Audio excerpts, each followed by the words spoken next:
Dikatakan oleh Imam Ghazali termasuk ummahatu amradil qulub, induk daripada penyakit hati adalah al-kibru, kesombongan.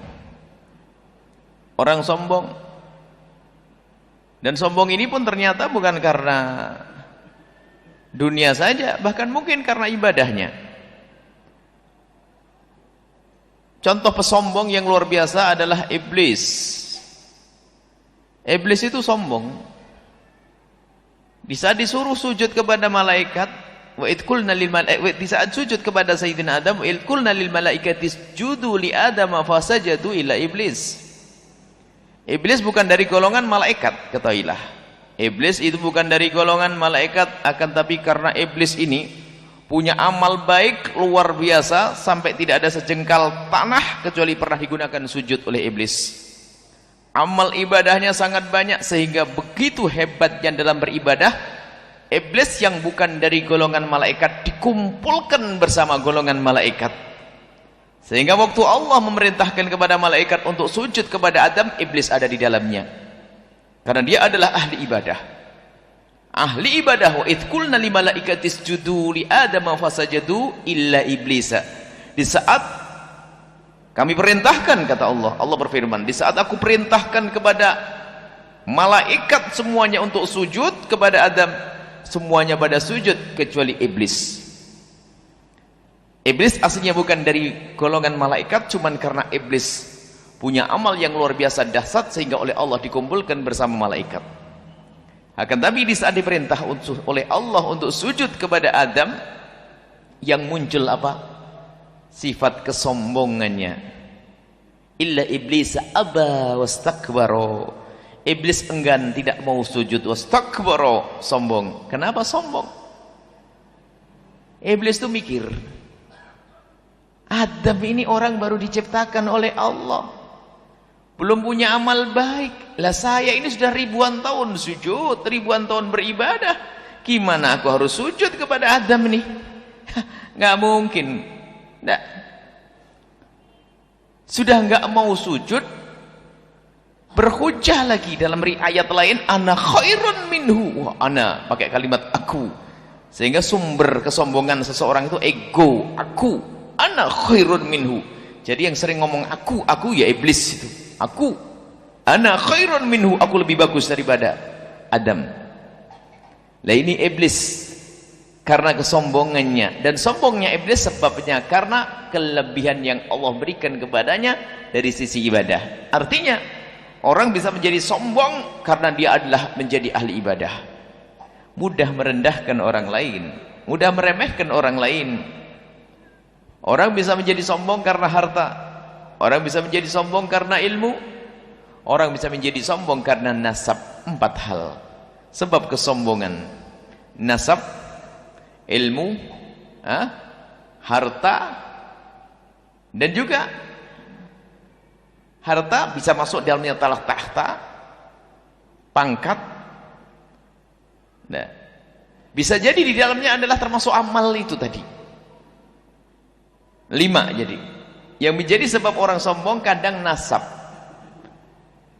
Kalau sudah anaknya kiai, kadang-kadang misalnya, yang kiai mah bapaknya, anaknya masih bahlul, cuman jalannya ke sana kemari kayak gayanya kiai sudah. Diajari orang susah.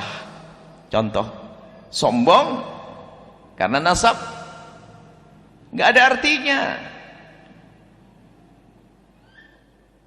Paling mulianya manusia adalah Sayyiduna Muhammad sallallahu alaihi wasallam.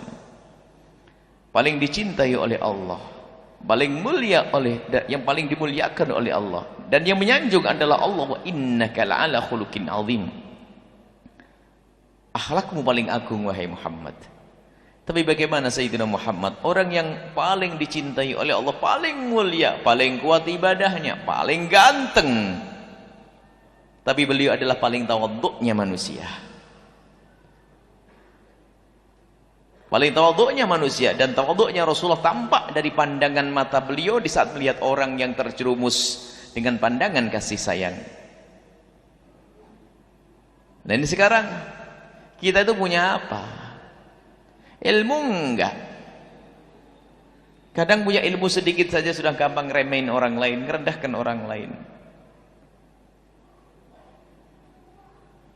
Punya nasab merendahkan orang lain, sombong.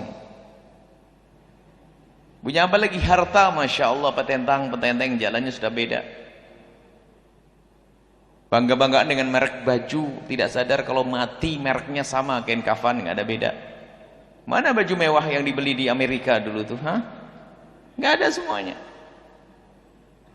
Maka ayo kita berpikir saat ini bahwasanya kesombongan adalah sifatnya iblis. Dan paling dibenci oleh Allah, la yadkhulul jannata man kana fi qalbihi mithqalu dzarratin minal kibri. Susah masuk surga orang sombong itu. Allah tidak senang. Allah tidak senang. Nah, sekarang kita mengorek kayak apa sih gaya sombong kita ini? Kenapa kita harus sombong? Imam Ali itu terheran, ajib tuh. Aku terheran-heran. Min abdin, dari seorang hamba. Kata Imam Ali, aku heran dengan seorang hamba. Permulaannya itu adalah bahannya itu sendiri menjijikkan. Dari air mani. Kalau sudah mati, busuk, paling busuknya bangkai ya bangkai manusia. Sehingga kalau ngubur harus dalam-dalam tuh. Sudah begitu apa kata Imam Ali? Di dalam perutnya pun ada kotoran. Ini sombong itu menyiksa, rusak kesombongan itu. Orang sombong dengan harta, sombong dengan pangkat, sombong dengan nasab, sombong dengan ilmu. Dari mana kita mendapatkan ilmu? Itu Allah yang kasih, kecerdasan Allah yang beri. Kita nggak punya modal apa-apa, lalu kenapa kita harus sombong? Yang merasa memiliki harta misalnya, bangga kalau pergi naik mobil mewah misalnya, baru naik mobil mewah hartanya, harganya mobilnya 1 miliar. Tak tahu yang disalib oleh mobilnya orang lain 2 miliar, kafir lagi. Orang kafir, mobilnya 2 miliar. Dunia ini dunia. Ayo kita berpikir. Kesombongan itu dibenci oleh Allah Subhanahu wa taala. Dan tidak ada bagian surga. Karena itu kita akan mengambil sifat Allah, Allah yang Maha Agung. Dan hanya Allah yang pantas mengagungkan dirinya. Kita tidak pantas membesarkan diri kita sendiri. Nah, untuk memangkas kesombongan itu harus kita tumpangi dengan perilaku tawadhu. Perilaku tawadhu. Makanya langsung saja, gimana saya harus memangkas kesombongan itu? Biasakan untuk tidak gengsi. Melakukan pekerjaan-pekerjaan orang-orang yang katanya orang-orang rendah, orang-orang fakir. Jangan mentang-mentang kaya lalu misalnya sudah biasa pakai, kita mulai dari kelas ustadz saja deh. Ustadz biasa pakai mobil mewah, giliran dijemput pakai mobil angkot saja sudah Masya Allah, kipas-kipas terus di perjalanan, nggak enak yang jemput nanti.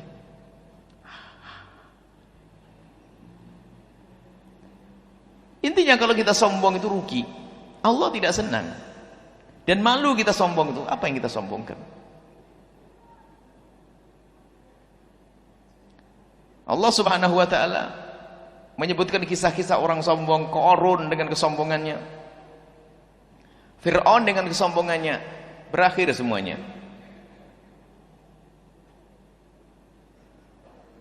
Nah, dan sekarang yang perlu kita hadirkan, sudahlah kita ngerti sifat sombong itu jelek. Orang sombong pun gak senang dengan orang sombong kok, percaya. Orang sombong itu gak senang sama orang sombong.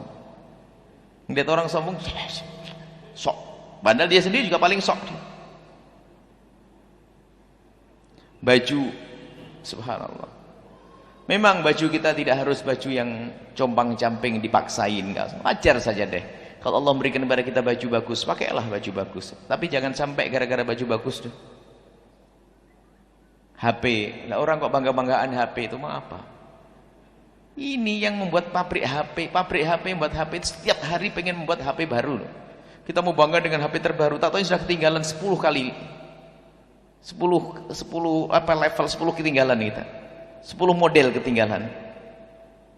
Kalau hanya urusan dunia tersiksa, urusan merek mobil dan sebagainya, urusan merek baju, malulah. Nah, ini harus betul kita rasakan, bukan sekedar kalimat yang kita dengar. Nabi SAW tidak pernah mengajari kesombongan dengan putri beliau Sayyidat Fatimah Az-Zahra waktu menikah. Padahal Nabi itu sering mendapatkan kain-kain istimewa, bahkan kain afiriyah, dan namanya kain yang bersulam emas. Tapi ternyata oleh Rasulullah tidak diberikan kepada putri tercinta beliau. Padahal seorang wanita memakai itu sah dan halal. Tapi Nabi tidak mendidik putri beliau dengan bentuk kesombongan. Waktu pernikahan Siti Fatimah Az-Zahra, karena ternyata baju pengantinnya adalah baju pengantin yang di situ ada tambalan dijahit sampai 12 jahitan. Putri Nabi SAW. Di saat Sayyidah Fatimah Az-Zahra minta kepada Rasulullah, minta pembantu, minta budak, Nabi hanya tersenyum, bukan memberi budak, memberikan amalan. Jadi Sayyidat Fatimah itu lihat putri Rasulullah itu numbuk gandum dengan tangan beliau sendiri, mengambil air dengan diri beliau sendiri, sampai dikisahkan leher beliau itu memerah karena selalu setiap hari bekas mengambil air. Itu dilakukan oleh siapa? Dilakukan oleh wanita termulia di dunia dan di akhirat, Sayyidat Fatimah Az-Zahra. Apakah itu mengurangi martabat seorang Fatimah? Tidak. Sampai hari ini tetap disanjung. Mengambil menantu pun kita kalau harus pakai sombong-sombongan, menantu harus punya mobil, menantu harus punya jabatan, menantu harus punya ini. Yang penting enggak, pokoknya dunianya hebat, biarpun masuk neraka enggak apa-apa. Ini kan problem. Masalah besar orang ambil menantu. Yang diambil menantu Rasulullah itu adalah siapa? Imam Ali bin Abi Thalib. Bagaimana kerjaan Imam Ali bin Abi Thalib? Imam Ali bin Abi Thalib kerjaannya itu serabutan, kalau bahasa kita. Bahkan di antaranya pekerjaan Imam Ali bin Abi Thalib yang diambil menantu oleh Rasulullah itu adalah menurunkan kurma. Naik pohon kurma lalu menurunkan, kerja keras. Kerja kasar, bukan kerja keras, kerja kasar. Sampai dikatakan gaji sehari kadang bisa dimakan 3 hari, kadang gaji 3 hari hanya bisa dimakan sehari. Itu rumahnya Sayyidina Imam Ali bin Abi Thalib. Apakah dengan demikian menjadikan Imam Ali terendah, lalu nama beliau turun, jatuh? Tidak. Beliau adalah menantu Rasulullah, sampai hari ini pun dianggap sebagai orang yang sangat mulia. Sekarang kita ini Masya Allah gengsi. Jadi menjadi sebab terpuruknya kita ini adalah gengsi. Gengsi itu sebetulnya kan kesombongan. Di sana ada hadis al-haya'u minal iman. Malu itu bagian dari ibadah iman. Itu malu apa? Malu melakukan kemaksiatan. Jual teh halal, kenapa harus malu? Jual nasi halal, kenapa harus malu? Kerja di sawah halal, kenapa harus malu? Yang malu itu nyuri itu. Mengambil hartanya orang lain, haknya orang lain tuh yang harus malu. Nah ini kesombongan di situ, mumpuk orang itu untuk melakukan keharaman. Mari kita biasakan dengan kesederhanaan. Itu tawadhu dibangun dari situ. Sehingga tidak mewah dan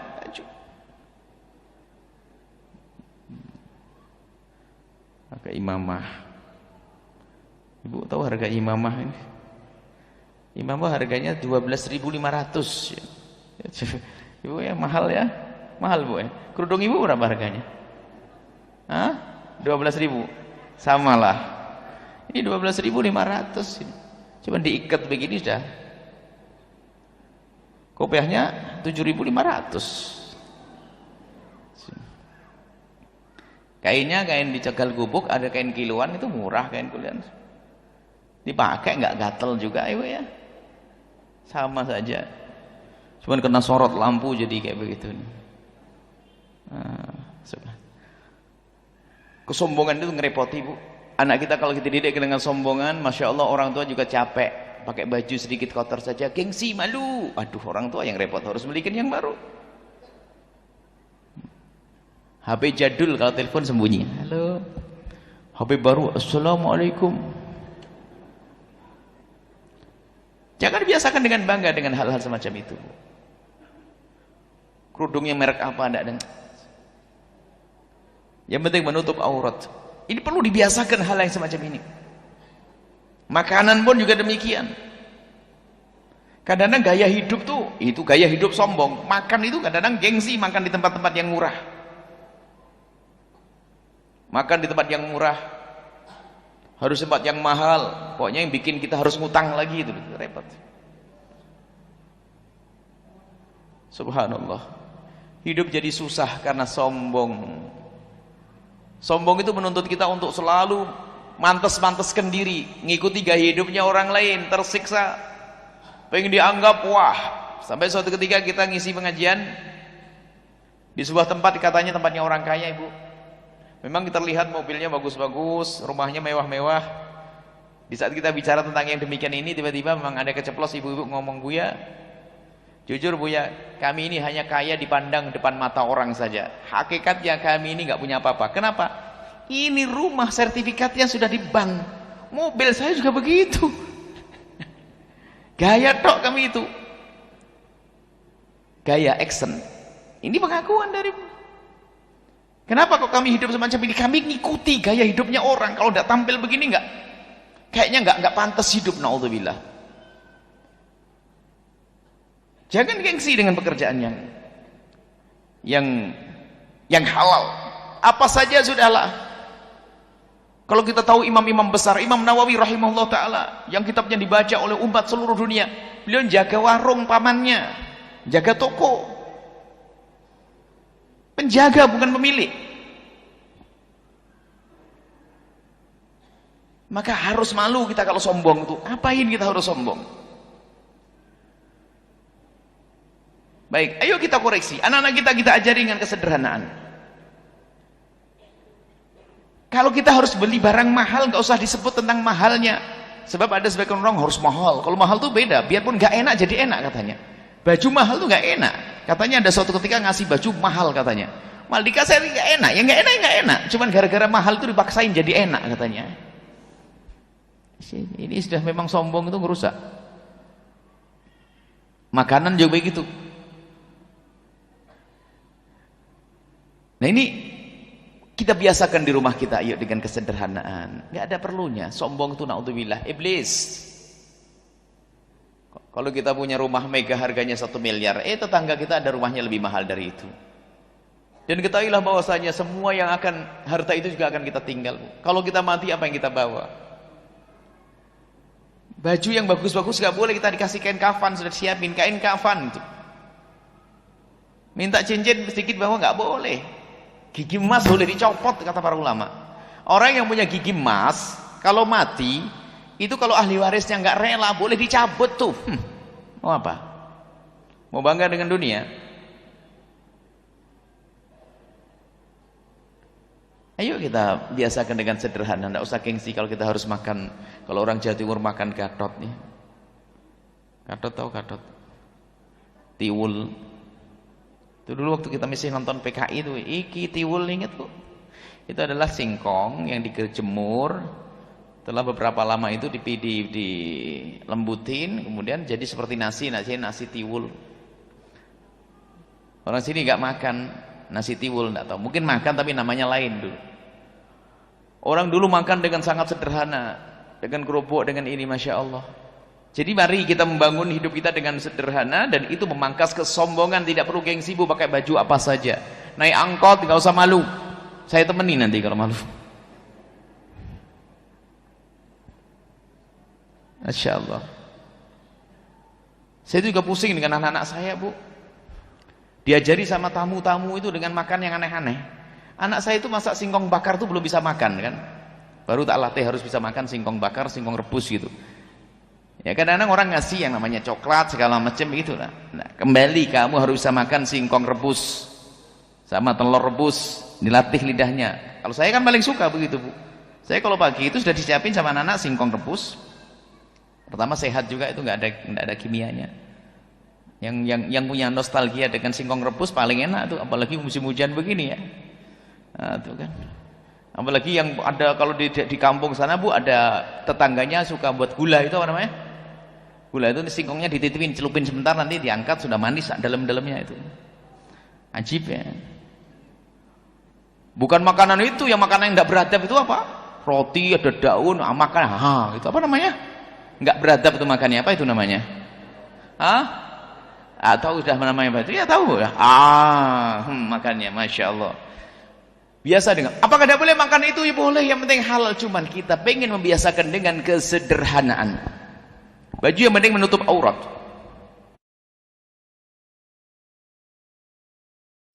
Menutup aurat. Makanan sehat. Alhamdulillah di Kuningan. Paling enak makanan sehat. Sempurna. Susu banyak itu. Seliter cuma berapa? 4.000. Daripada beli yang mahal-mahal itu, satu kotak itu berapa itu? Baiklah, kita tutup sampai di sini saja, perlunya praktek. Ternyata kesombongan itu dipangkas dengan kesederhanaan. Sudahlah, kalau kita biasa dengan sederhana, hilang ya sombong.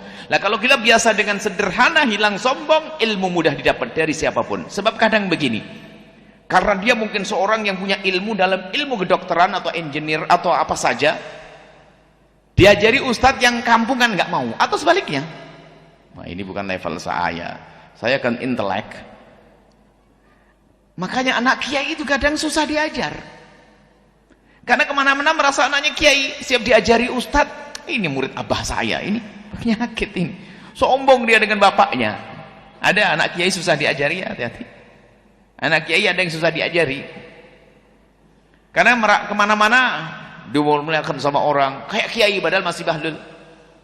Sama punya harta pun demikian. Anak pejabat juga begitu, sama. Hati-hati kalau Anda didik dengan ketawaduan. Sekolahnya harus pakai sekolah khusus, ini khusus, pakai khusus-khusus. Selesai insyaallah. Biasakan dengan sederhana, Ibu. Yang mengajari kita adalah yang menghantarkan kepada Allah. Enggak penting apakah dia bergelar atau tidak bergelar. Kiai kampung kita harus kita hormati, dia yang paling sibuk. Sebab ada orang terikat dengan kiai terkenal, makanya kita diingatkan oleh guru-guru. Kemasyhuran seorang ustadz itu juga kadang-kadang fitnah. Kalau ibu berguru dengan orang yang masyhur, kelihatan di TV, di ini, kadang-kadang meremehkan dengan ustadz yang lainnya. Bukan level saya. Level saya ustadz masyhur itu di TV itu. Giliran diajari sama ustadz kampung itu ngomong aja di belakang. Merendahkan, sombong tuh.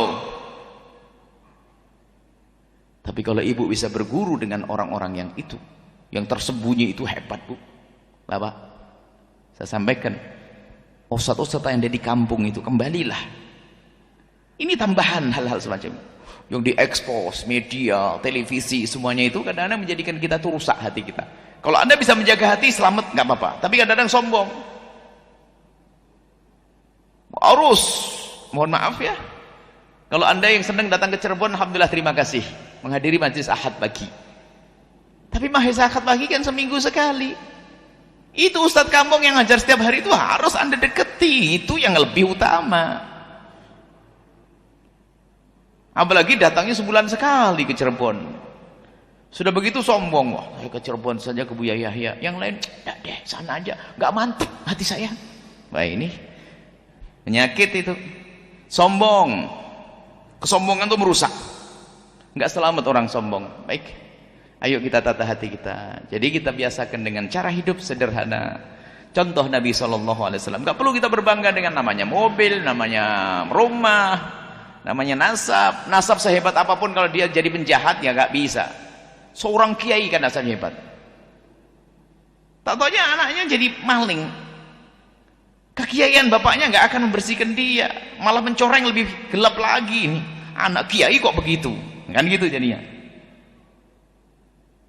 Berbangga yang menjadi sebab sombong itu salah. Kalau bangga memicu agar dia bisa meniru kebaikan nenek moyangnya adalah bagus.